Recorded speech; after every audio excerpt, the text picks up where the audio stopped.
Now it's time for Toker Talk Radio, the voice of the marijuana nation. What are you people? On dope? Where you can toke. I inhale frequently. Or you can talk. I experimented with marijuana and didn't inhale. Or you can toke and talk. 10 federal criminal penalties for possession of up to 1 ounce of marijuana. While we talk about toke on Toker Talk Radio. So, by the way, when it comes to pot, if you're 40 years old, you live in a log cabin in Oregon, you got 12 giant pot plants in your backyard, have a ball. Live from beautiful Portland, Oregon at Rolla J Studios. Hey, this is great. Just not cannabis. Plus your calls live at 971-533-7111. They're walking on their pants with their cap on backwards, listening to Enema Man and Snoopy Poop Dog. What's to keep somebody from getting all potted up on weed and then getting behind the wheel? Gateway theory doesn't work. It's a reality. Holland, is it real? Don't tease me. We're locking up people that take a couple of puffs of marijuana, and the next thing you know, they got 10 years. And now, here's your host, the guru of ganja graphics, the sultan of sativa statistics, and the worst nightmare of a reefer-mad prohibitionist.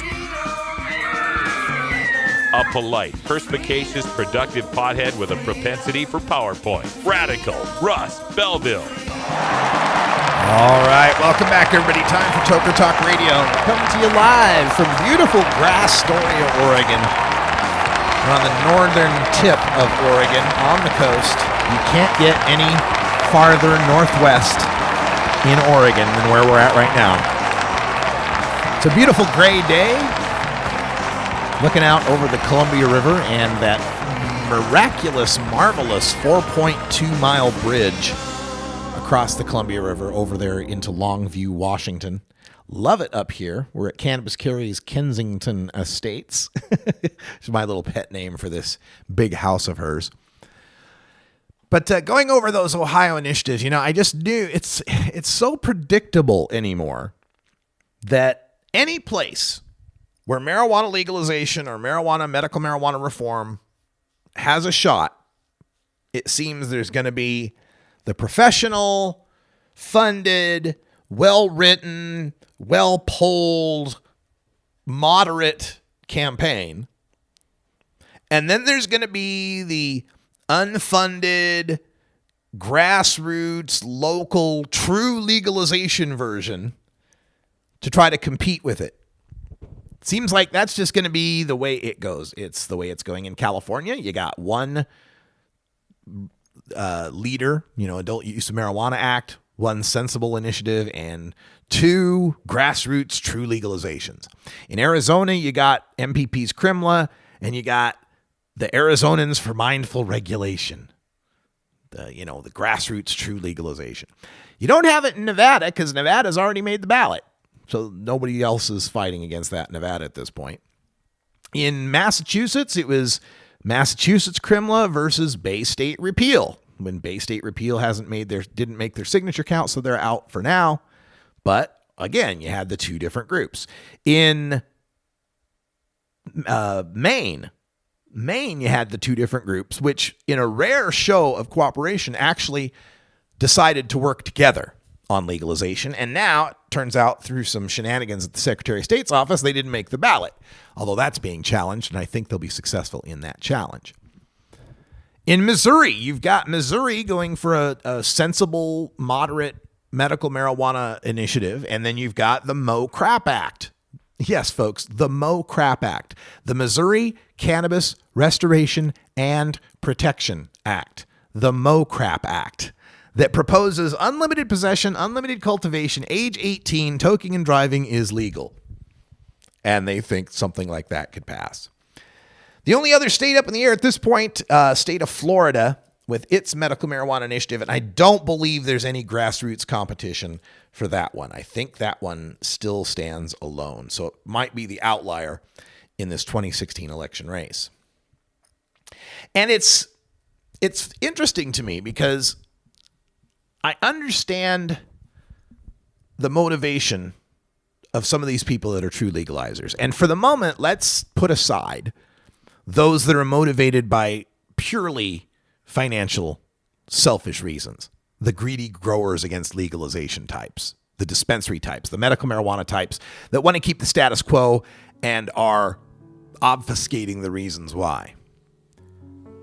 Let's put them aside for a second, because I do believe there are actual, true, grassroots, good people who see a existential danger in this corporate legalization. I'm beginning to feel a tinge of sympathy for them because of the heat that I'm taking over my Bernie or bust stance, where I see this existential threat of the Democratic Party going corporate. And some people are pointing out that, yeah, Russ, that's what these true legalizers have a problem with, is the fear that if we continue down this path, marijuana becomes irrevocably corporate. When we come back from break, I'll tell you why those stances are different.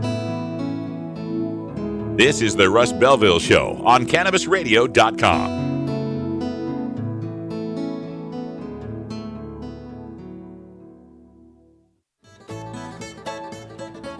New beginner guitars and banjos are often constructed much better than ones built before your time. Why struggle? Get a new instrument or fix the old one. The trusted professionals at the Fingerboard Extension will evaluate your instrument for free. Repairs are priced for people who work for a living. Stop by the Fingerboard Extension downtown Corvallis at 120 Northwest 2nd Street today, or check out its inventory on the web at fingerboardextension.com. It's time for Cannabis Facts about teen drug use from Robert Platshorn's thesilvertour.org. This message is supported by our donors and Hemp Inc., a public company poised to lead America's hemp revolution at hempinc.com. A recent survey by the U.S. Centers for Disease Control indicates that in states that have legalized medical marijuana, the rate of marijuana consumption among high school students has not increased.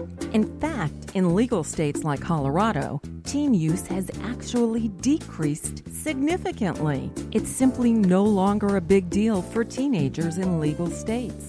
This was Cannabis Facts from thesilvertour.org, an educational nonprofit supported by our donors and Hemp Inc., a public company poised to lead America's hemp revolution at hempinc.com. Maui Wowie, Acapulco Gold, California Kush. Our strains stretch everywhere too. This is the Cannabis Radio Network. Ganjapreneur.com, your guide to the cannabis business world. Ganjapreneur.com is a comprehensive resource for cannabis professionals and entrepreneurs. Download the Ganjapreneur app on your smartphone or tablet to catch up on cannabis industry news, scroll through our daily job listings, and learn about successful cannabis companies, executives, and investors. Ganjapreneur.com, helping ganjapreneurs grow.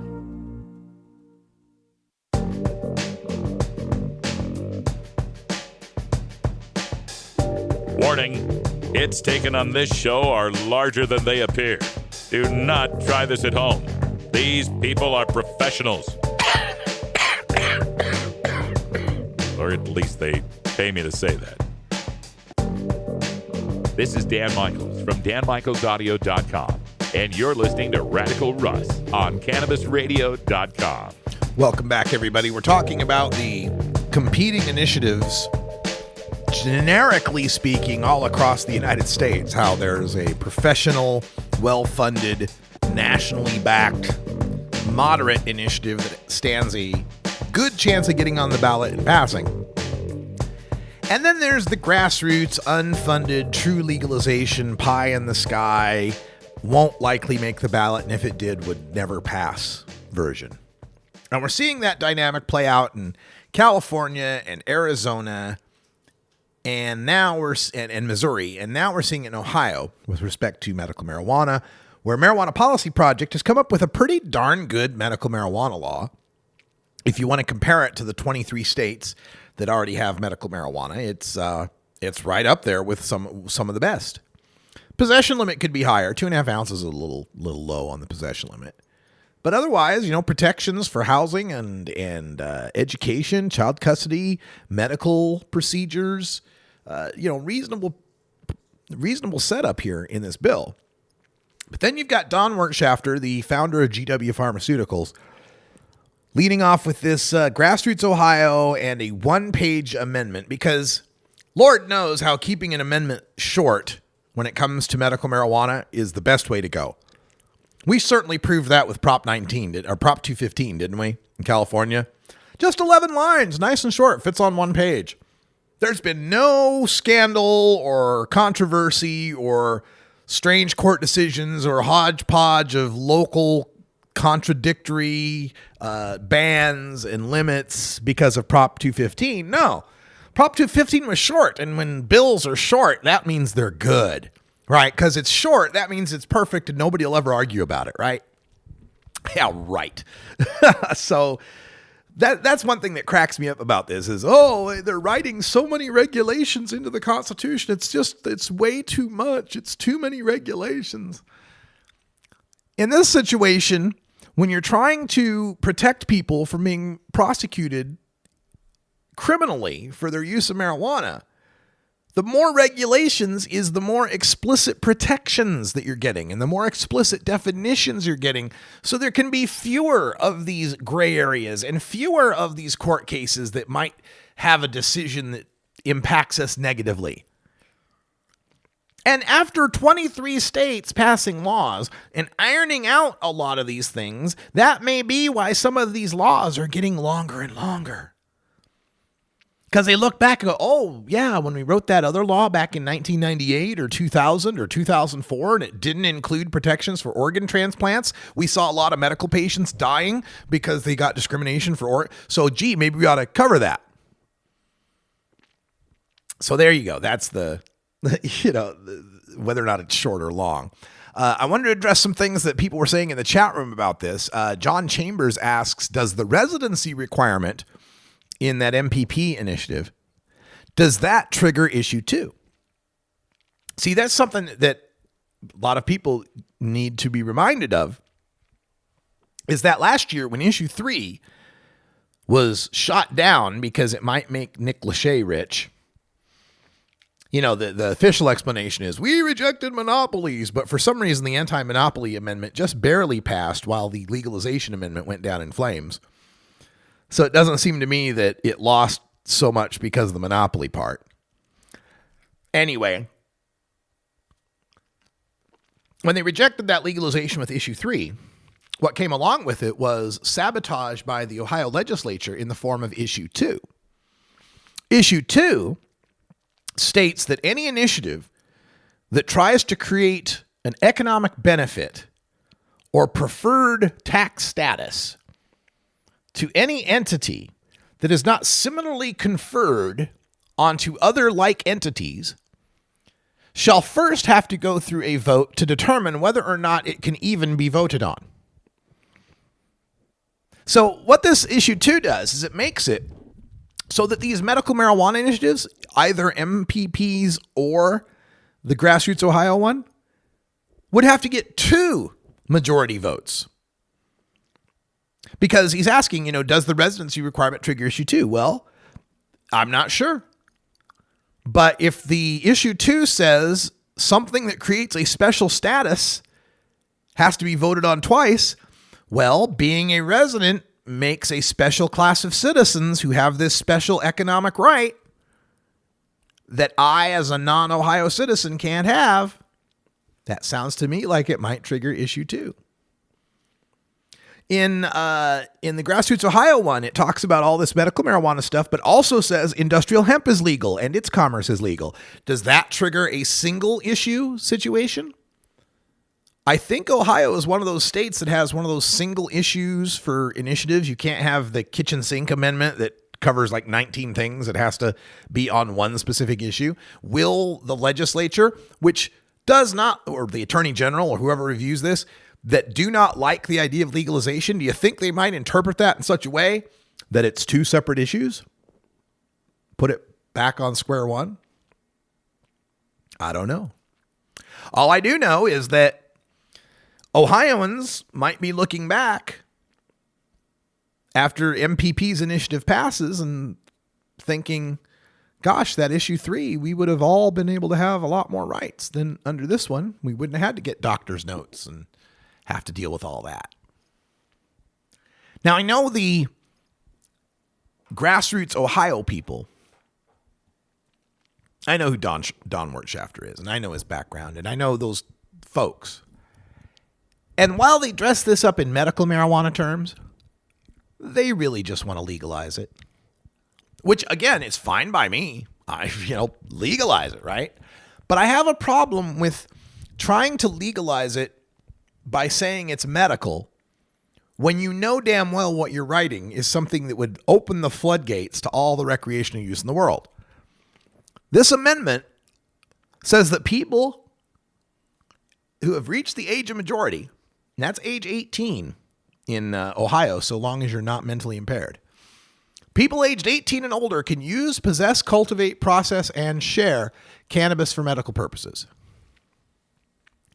So 18-year-olds who can still be high school age people, right? They can still be in their senior year of high school, can possess medical marijuana, can possess cannabis for medical purposes. Well, what is a medical purpose? Well, the initiative doesn't say. Who determines if the purpose is medical? Well, the initiative doesn't say. I guess it's up to the 18-year-old when he's caught with cannabis and the cop says, hey, you've got cannabis, for the 18-year-old to say, but it's for medical purposes. How much cannabis is for medical purposes? Well, it doesn't say. It just says you can possess cannabis for medical purposes. Is a pound reasonable for medical purposes? Doesn't say. Now, like I said, I got no problem with that. Like I said many times, if it were up to me, we'd be passing the Russ Belville True Legalization Amendment that allows all people aged 18 and older possess as much cannabis as they want, grow as much cannabis as they want, buy and sell it, cap the taxes at $20 an ounce, cap the price at $50 an ounce, and gift everyone a free quarter pound on their birthday. That's what I'd be passing. But I'd be upfront about it, right? I'd say that's why we're passing, because everybody has the right to use cannabis. I wouldn't be dressing up in this medical terminology that actually is more lenient than California's medical marijuana. This Grassroots Ohio initiative, if it were snuck through, would be more lenient than California. And don't think for a second that the opponents of medical marijuana wouldn't be jamming that down the ears and eyes of every piece of media viewership and listenership that they could possibly find in attack ad after attack ad after attack ad. It's just, like I said, the heart part of me is like, yay, it'd be legal. But the head part of me is like, why are you putting forth something that is so tragically flawed from the perspective of having to defend it against attacks? And I think there's this kind of, I don't know if hubris is the right word, arrogance, this attitude among some legalizers who say, well, look, we've legalized in 4 states and 58% of the people support legalization. So obviously they're ready for what I think legalization should be. It's that same kind of arrogance that we saw when medical marijuana passed. And a lot of these medical marijuana people had the attitude of, 80% of the people support medical marijuana, so let's just run forth with it, not understanding that the 80% of the people who say they support medical marijuana includes a large, large percentage of them for whom medical marijuana means somebody is sick and dying, obviously so, and we're going to look the other way if they want to use some pot. They're not endorsing it, so to speak. They're not sold on it being the healing of the nations and all use is medical. They're just, in a very limited sense, exercising the moral equation or inequality that it's worse to let a cancer patient suffer than to, it's worse to throw a cancer patient in jail and not let him suffer and so forth. So the same thing's happening here with legalization, I think. We get 1 ounce and 6 plants legalized, and suddenly they think that, America's ready for age 18-year-olds to possess and cultivate as much as they possibly want under the guise that wink, wink, nudge, nudge, it's for medical purposes. And this part about, so I also have to laugh at this because of the scientific inaccuracy of it. The part of it that says evidence of active or inactive metabolites is not evidence of being under the influence of cannabis. There's no such thing as an active metabolite. There is such a thing as THC, the active molecule in cannabis that impairs you. There is such a thing as carboxy-THC, the metabolite of the formerly active cannabis, the formerly active THC that could impair you, that it is in itself inactive. But there's no such thing as an active metabolite. So if this went to a court case and they went by the letter of what's written in the thing, active metabolite is a null phrase. But regardless, if we get past that, evidence of active THC in the blood is not evidence of being under the influence of cannabis.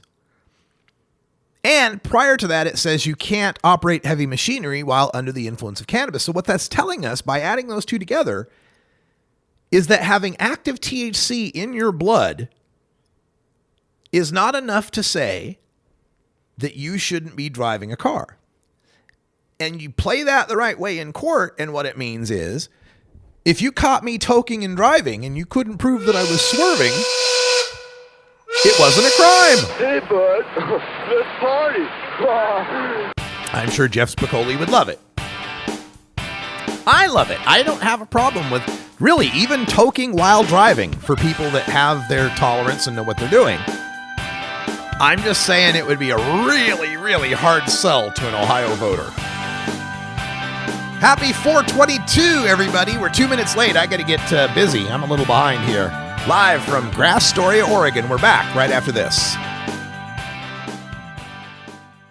From high atop Mount Soledad in San Diego, California, 100 feet above sea level. Good morning. It's good news with cannabis nurse Heather. This plant is amazing. Positive change is happening. We did it. No matter who you are, you can make a positive impact on the world. I would rather be illegally alive than legally dead.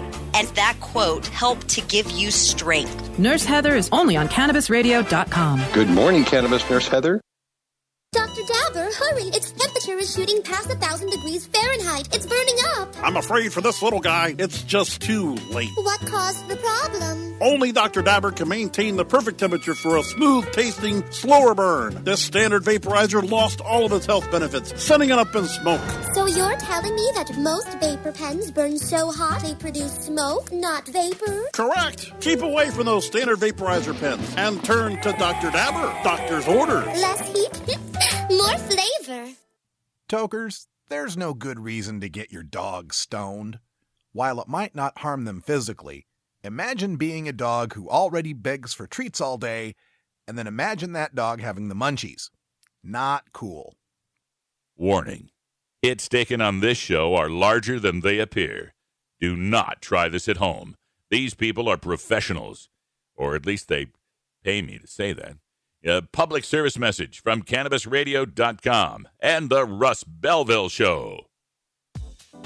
The Russ Belville Show is proudly sponsored by the Marijuana Business Association. The MJBA, called by NBC News the Cannabis Chamber of Commerce, is the fastest growing business association in the fastest growing industry in America. I've been working with the MJBA for years, and I personally invite you to join the MJBA. MJBA also publishes the popular MJ Headline News on Facebook and the MJNewsNetwork.com and Marijuana Channel 1 on YouTube. Visit mjba.net for more details.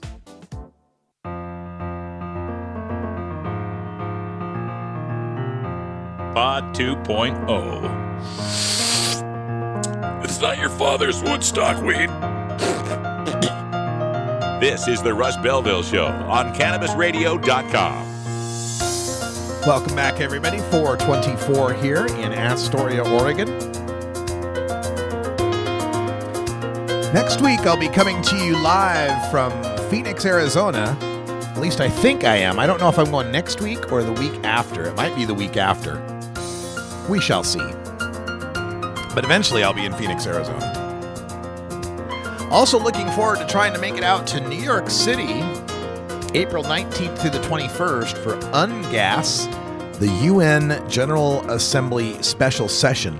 They're holding this session specifically on drug policy, given the changes in the United States and Uruguay and other countries. They are trying to get some cogent response to the Latin American and South American countries that are pointing out, hey, America's legalized in all these states, and you haven't enforced the treaties against them. Why should we have to keep enforcing America's prohibition in our countries, leading to all this mayhem and violence and bloodshed?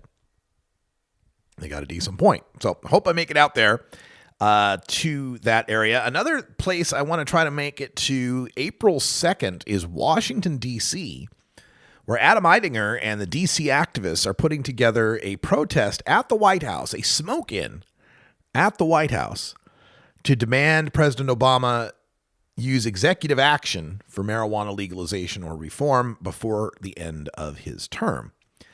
And what will make that special is it'll be a few days, or maybe a week or two, after the end of Chris Goldstein's federal probation. Now, or probation, I should say. Chris Goldstein, you may or may not know, is the man who created my career. He was the man who created the Normal Daily Audio Stash podcast back in 2006.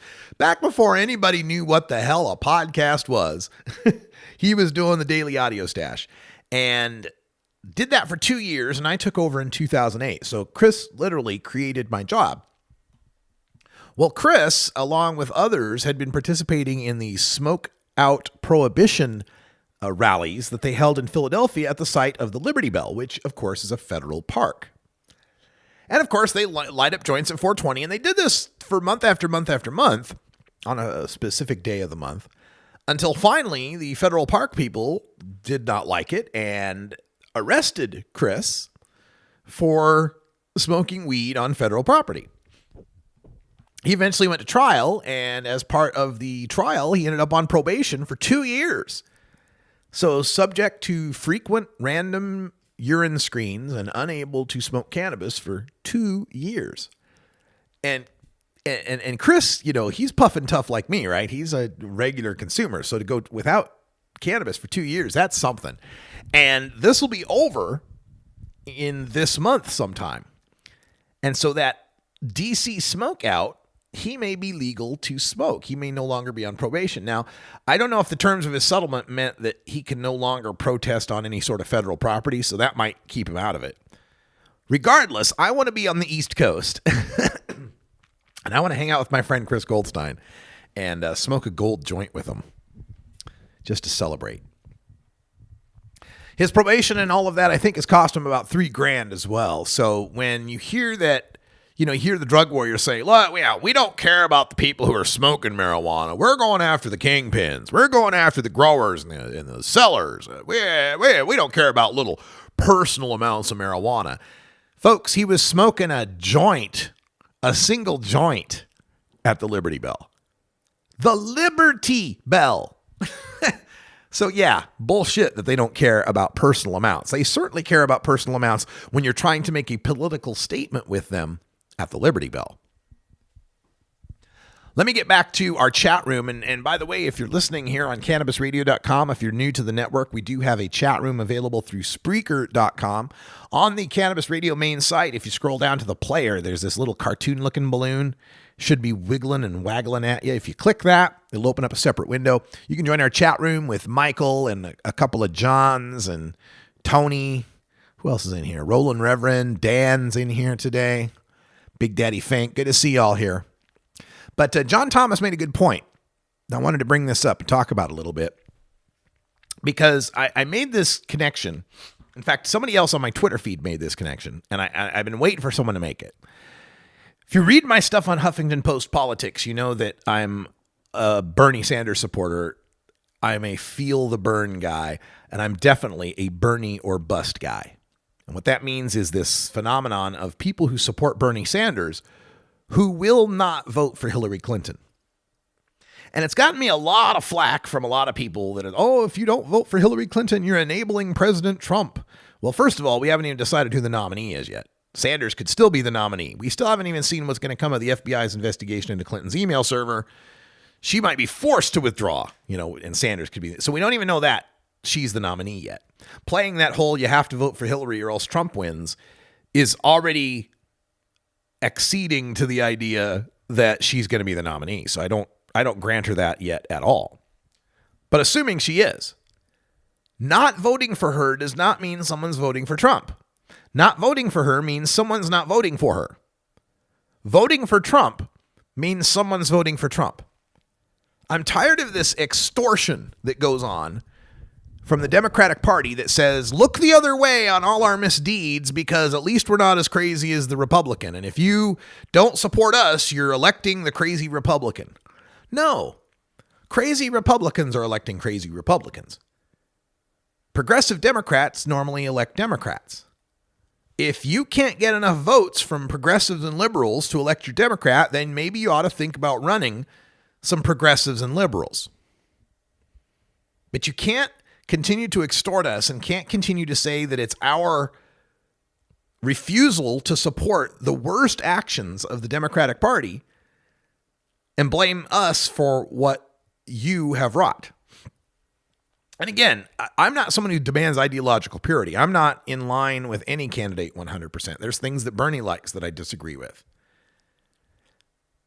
But there is a limit. You know, if I can run down 3, 4, 5 things about a candidate that I don't agree with, but we agree about all the rest of the things, well, then I can accept that. Except for a few, absolute, deal breakers.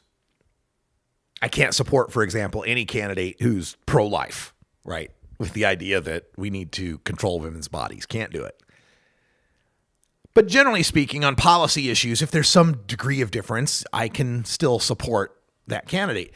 But there's a point at which how many degrees of difference can you accept? And the other day I came up with 25 for Hillary Clinton that I could not accept. And people in Twitter are actually feeding me more. Here's number 26. Here's number 27. Here's number 28. Her support for regime change in Honduras that recently got someone murdered. Those kind of things. Anyway, I digress because the point was that I've written these articles about how I only support Bernie because supporting Hillary is supporting the things I hate worst about the Democratic Party and how it slid to the right.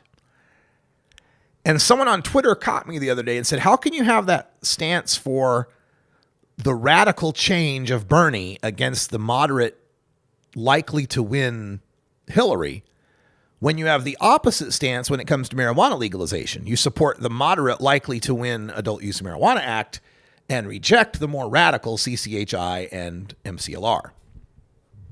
First of all, I don't reject them. I'd support them if they made the ballot as well. Second of all, it's apples to oranges comparison because we're talking about whether or not we would end prohibition.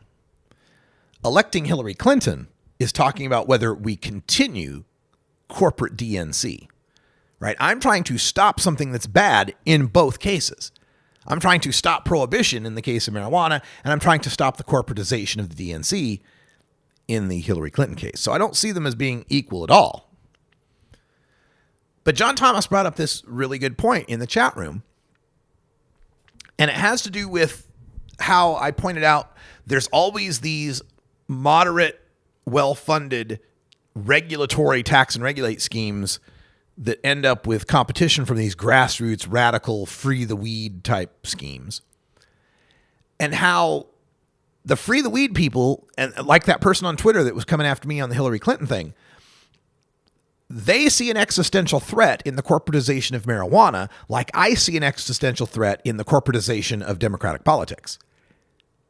And to that extent, I could see that semblance of similarity. I could see their point in that respect. But those people that are seeing this corporate takeover are missing the forest for the trees, which is that the corporate takeover, if we are going to call it that, means the ending of the criminal takeover of marijuana. We're improving things. Corporations are better than criminals running this thing. Once we're no longer criminals in this movement and in this industry, once corporations and business can legally buy, sell, and trade in this industry, then we have the standing to work for more freedom in that respect. We're no longer criminals asking for the right to get high. We're now consumers asking for liberalization of consumer policies. And that's why legalization trumps any sort, pardon the pun, trumps any sort of prohibition. And unlike the Hillary Clinton, Bernie Sanders thing, more than one of them can make the ballot. In the case of Hillary versus Bernie, it's a choice of either Hillary or Bernie.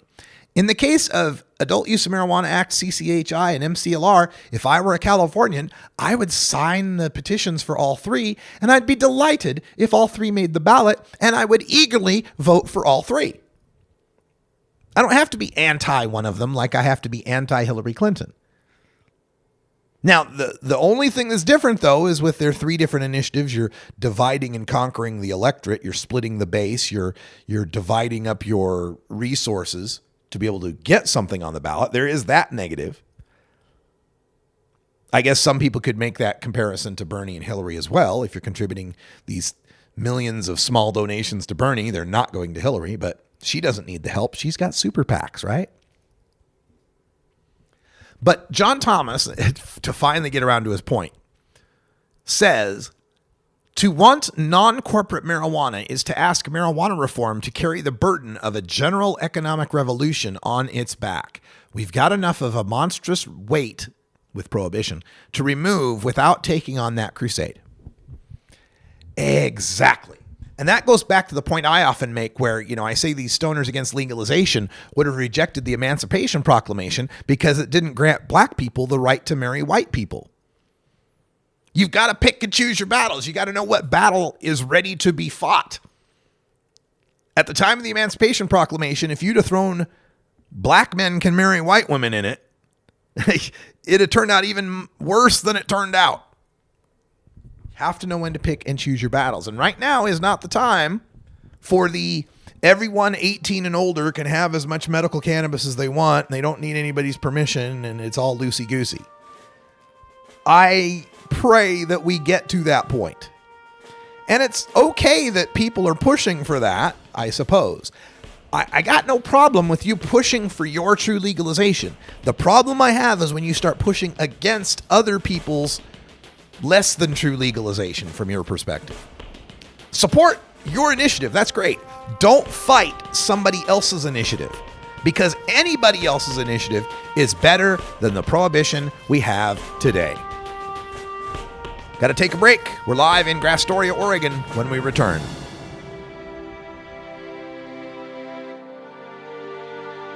This is the Russ Belville Show on CannabisRadio.com.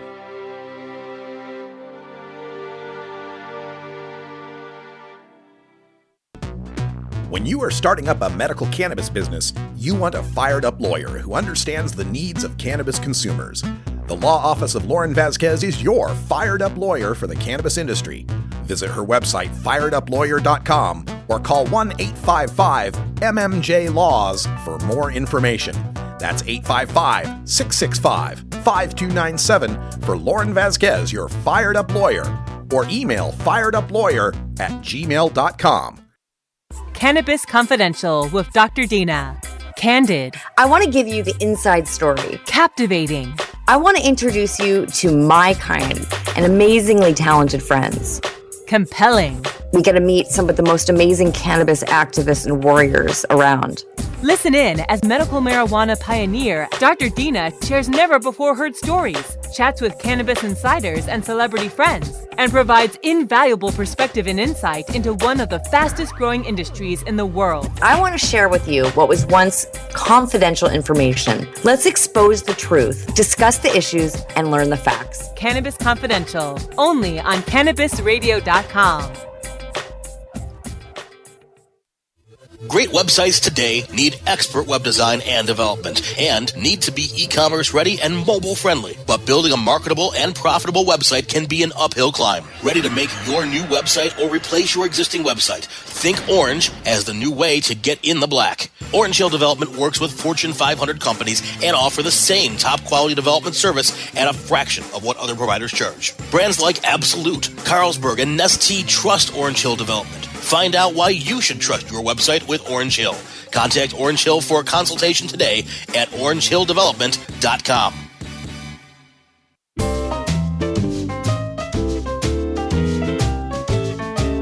Pod 2.0. It's not your father's Woodstock weed. This is the Rush Belville Show on CannabisRadio.com. Welcome back, everybody, from beautiful Astoria, Oregon. Just checking out what's going on in the chat room. People making the point that Gary Johnson's out there running for the Libertarian nomination for president. We followed Gary Johnson around in 2012, of course. It was almost like he was stalking me. Got spooky a couple of times. Gary Johnson's a good guy. And as here's my thing with libertarianism, okay? Let me just get off on this little libertarian thing for a second. I get the idea that less government is preferred, we want to have local control of things and so forth. And where libertarians stand on the social issues, I couldn't be in more agreement, right? If you want to, trade money for sex, you want to do drugs, you want to, live your life your way, so long as you're not harming someone else, bam. I'm for you. Libertarianism on that regard, absolutely for it.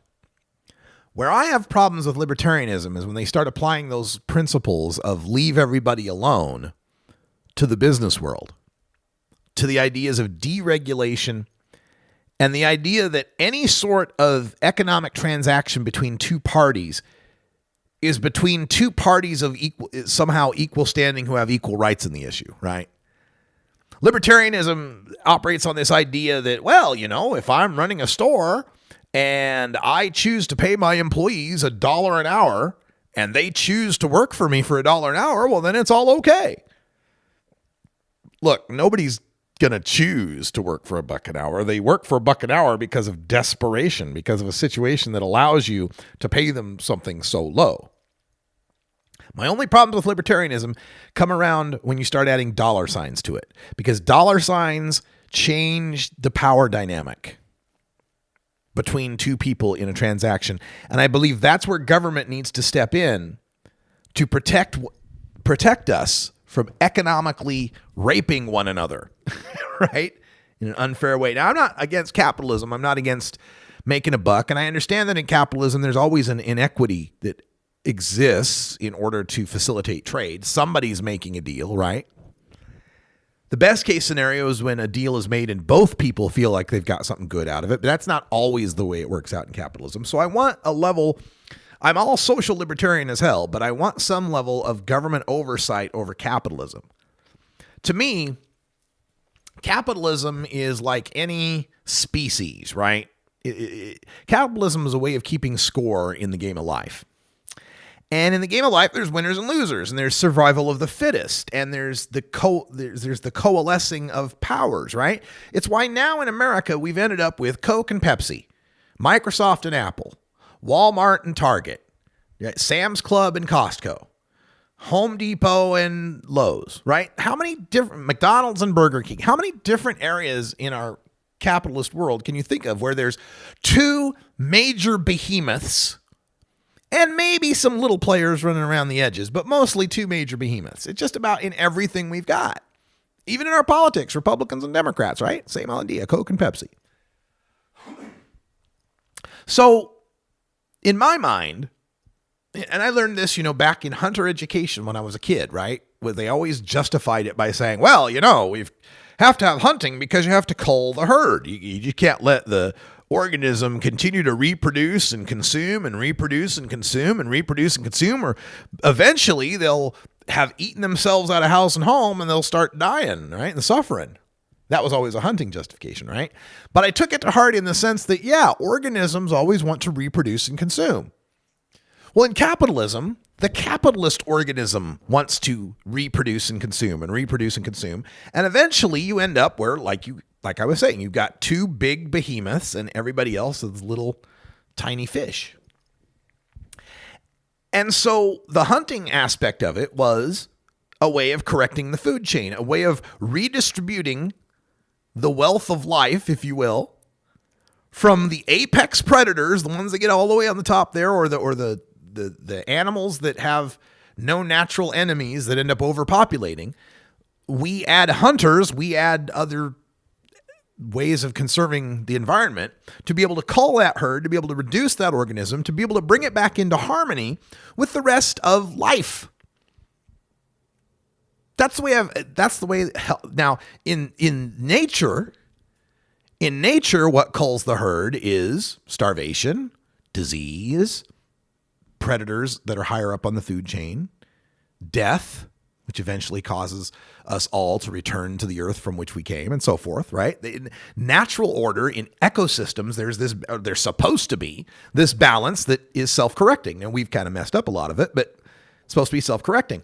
That's what I see government's role as in capitalism. It's not that capitalism's bad, just like life isn't bad, but life unrestrained, life ungoverned by natural selection and the process of life and death becomes overgrown, overpopulated, poisons its own environment.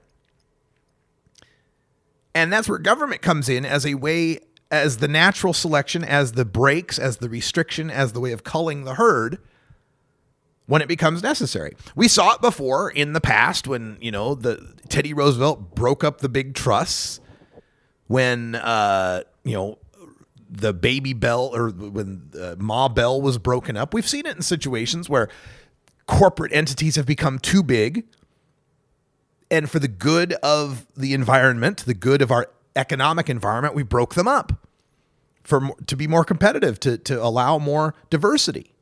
It's something we ought to be doing now with the banks that are bigger now than they were when they were too big to fail and they crashed our economy. It's something we ought to be doing now with the media and telecommunications industries, where we have just 4 wireless carriers and 6 major corporations that carry 90% of our television, internet, and radio and newspapers. Anyway, took that down a long road. I don't even remember what my original point was, because it's a Friday and we're here in Astoria, Oregon, and there have been dabs involved. But I was talking about libertarians, and Michael in the chat room is bringing up this point that if it ends up a Hillary versus Trump matchup, there are a lot of Democrats, and I know a lot of them, who are Bernie or bust like me, who say if Hillary is the nominee, there is no way in hell I'm going to vote for her. They won't vote for Trump, but no way in hell are they going to vote for Hillary. And I know Republicans who feel the same way about Trump. No way in hell are they going to vote for Trump. Now, they won't vote for Hillary, but no way in hell would they vote for Trump. So you got a seriously disaffected Republican base and the Republican base that's racist and xenophobic and all that, they're excited as hell about Trump. I'm talking about real Republicans, not the Republicans who are Republicans because that's the party where they have cover for their homophobia and their racism and stuff. I'm talking about people like my friend Sharon. A lot of my friends who are good, down home, Ann Lee, conservative Christian type people, but not a racist, homophobic, sexist bone in their body, right? They just believe in what they think are conservative principles. There's a whole lot of them that are never going to support Trump. There's a whole lot of us that are never going to support Hillary. This may be the perfect storm that allows a third-party candidate like a Gary Johnson to actually win. Keep in mind that in third-party candidacies, generally the third party has never topped 19%. I believe 19% was what John Anderson got in the 1980 election with Jimmy Carter and Ronald Reagan.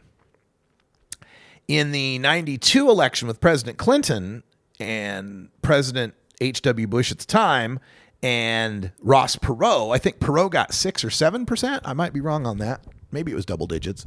But Bill Clinton only got the presidency with 42% of the vote, or maybe it was 43, but it was not a majority.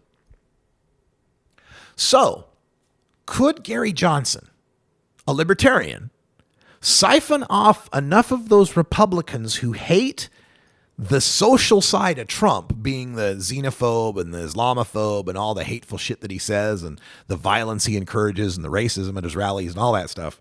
Could he suck over enough of those Republicans who are fiscally conservative, who would actually have libertarian-leaning economic principles, And could Gary Johnson pull over enough lefties, enough progressives who will never vote for Hillary Clinton, but would appreciate a libertarian view on gay rights, marijuana legalization, prostitution legalization, generally keeping government's nose out of people's business?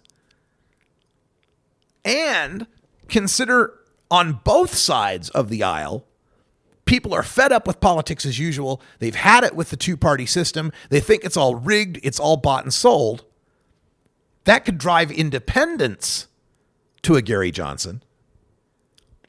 Could a Gary Johnson win a plurality of votes in a three-way race with Hillary and Trump? He'd only need to get 34%. If he got 34 and Trump and Hillary got 33% each, Gary Johnson be the president. Of course, it doesn't work as easy as that. I shouldn't simplify it that much because it's not 34% of the popular vote, of course. Like a democracy. It's a republic. We have electoral college. Gary Johnson would have to get to 270 electoral votes. That might be harder to do because that means Gary Johnson winning at least 34% in enough of the states that add up to the 270 electoral votes. Then consider what happens if none of them get enough electoral votes. If that three-way split happens and none of them can make it to 270, the election gets thrown to the House of Representatives. House of Representatives, overwhelmingly Republican-led, and in the Democratic Party on the House side, there's still a lot of those blue dog Democrats from conservative areas. Does the House of Representatives hand it over to Donald Trump? When the House of Representatives and when the Republican leadership generally despise Donald Trump, despite their candidates all saying they would support the Republican nominee, would the House rebel, especially the Tea Party wing of the House?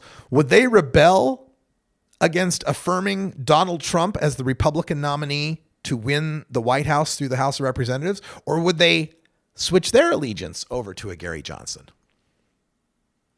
I don't think it can happen.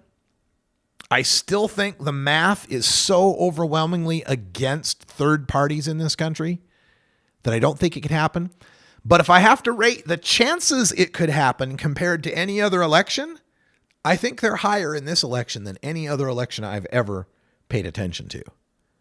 Still don't think it can happen, but if it could happen, this would be the time. All right, we're going to take a short break. Get things ready for Stoner Jesus coming up live here at the top of this next hour. Just 7 minutes away from the Stoner Jesus Show, live here on CannabisRadio.com. I'm Radical Russ in beautiful Astoria, Oregon. We'll pay a couple bills and be right back to say goodbye right after this.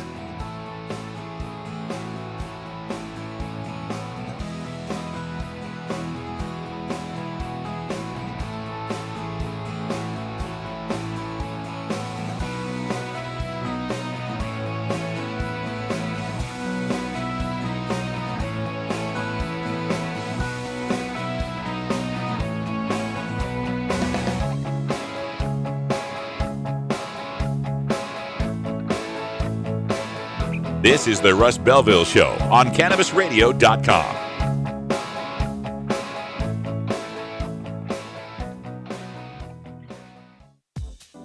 The Russ Belville Show is proudly sponsored by the Marijuana Business Association. The MJBA, called by NBC News the Cannabis Chamber of Commerce, is the fastest growing business association in the fastest growing industry in America. I've been working with the MJBA for years, and I personally invite you to join the MJBA. MJBA also publishes the popular MJ Headline News on Facebook and the MJNewsNetwork.com and Marijuana Channel 1 on YouTube. Visit mjba.net for more details. The Russ Belville Show, providing dictionaries to drug czars since 2009. Cannabis Confidential with Dr. Dina. Candid. I want to give you the inside story. Captivating. I want to introduce you to my kind and amazingly talented friends. Compelling. We get to meet some of the most amazing cannabis activists and warriors around. Listen in as medical marijuana pioneer Dr. Dina shares never-before-heard stories, chats with cannabis insiders and celebrity friends, and provides invaluable perspective and insight into one of the fastest-growing industries in the world. I want to share with you what was once confidential information. Let's expose the truth, discuss the issues, and learn the facts. Cannabis Confidential, only on CannabisRadio.com.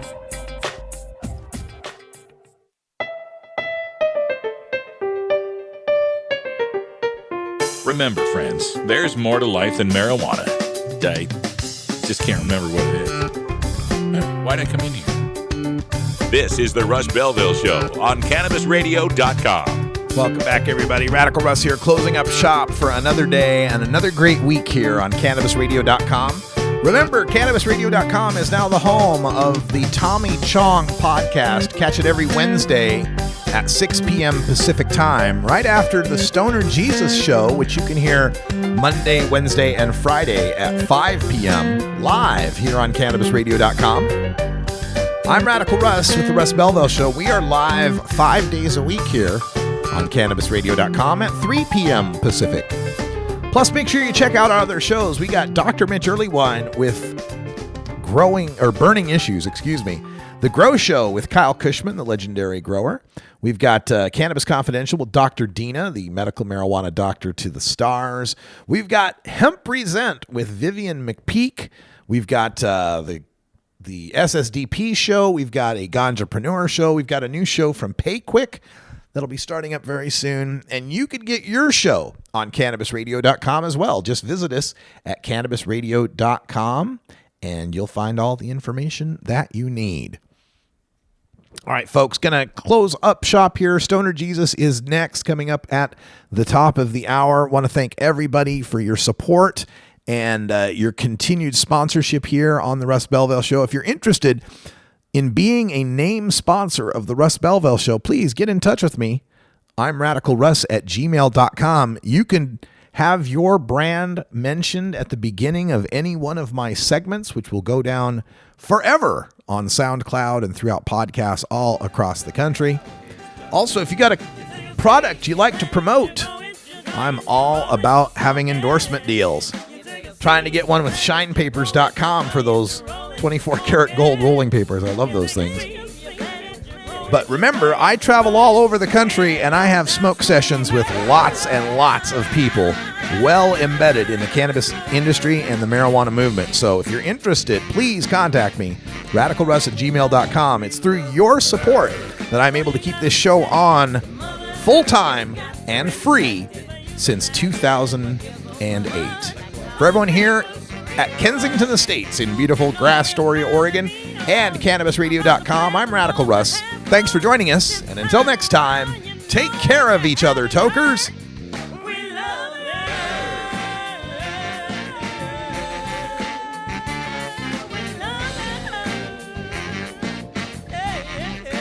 This is the Russ Belville Show. The Russ Belville Show is blogging and podcasting daily at radicalruss.com. You take a seed, you plant it, you grow it, you dry it, you roll it, you smoke it. You take a seed, you plant it, you grow it, you dry it, you roll it, you smoke it. You take a seed, you plant it, you grow it, you dry it, you roll it, you smoke it, and it goes down smooth. Hey!